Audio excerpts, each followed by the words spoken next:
Now, your Alaska Link weather for Fairbanks and the interior. Good evening and happy Monday. From last week into this week, we took that changeover from the cooler than normal and wetter than normal conditions to more that summer pattern as we were back into those 80s yesterday. And we're going to see more of those 80s stack up this week as we will receive some of the warmest air of the season. As mentioned last week, we were talking about we haven't seen 90, which is not typical to always see a 90-degree high temperature, but we could see it possible here as we head into this week. What we're noting is that here we're staying quiet through the overnight with mild temperatures. We're even hanging on to low temperatures into those 60s. That is going to allow for us to bring in that warm sunshine, even hot sunshine at that, as we could see some 90s stack up for our Tuesday and Wednesday before we'll start to talk about some changes. Now, as we have that hot sunshine and heading towards the 90s, that is nearing records for this time of the year. What it also is doing, though, it is bringing that fire danger. You may have noticed those hazier skies today, or times of some dense smoke,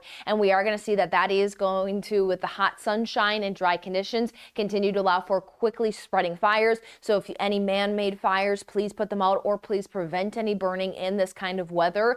But we will see that by the end of the week, we are going to see another changeover take hold, which is going to be with some increasing rains towards that weekend forecast.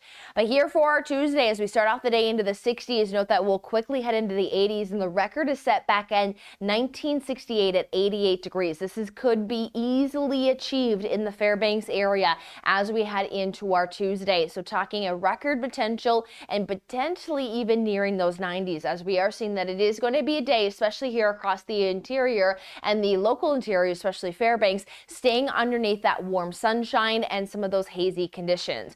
That sunshine this time of the year holds at 19 hours and 8 minutes. We have 4:23 for a sunrise, 11:31 for a sunset, just losing about under 7 minutes. Now, as we are talking about the hot sunshine here for the local Fairbanks area, note that we are seeing regions starting to increase to some thunderstorm activity. And what we want to note with that thunderstorm activity is that could spark wildfires, and then the spread underneath these hot conditions could occur quickly. So please report any of those fires. But we're going to start to see that most of that fire weather is going to stay for more the western interior to the southwest Tuesday into Wednesday, and then some of those chances will start to spread through the local area. But we have very warm conditions here Tuesday and Wednesday, likelihood of maybe Wednesday even getting a few areas to hit those 90s. So we could see several locations talk about some records. And then Wednesday will be our pattern changing day where storm chances start to move in. It is our warmest day, but then as those storm chances continue to move in, it does cool that environment, which brings us back into those 60s. But we could be talking about some more of those beneficial rain showers to continue to even carry us as we roll our way into next work week.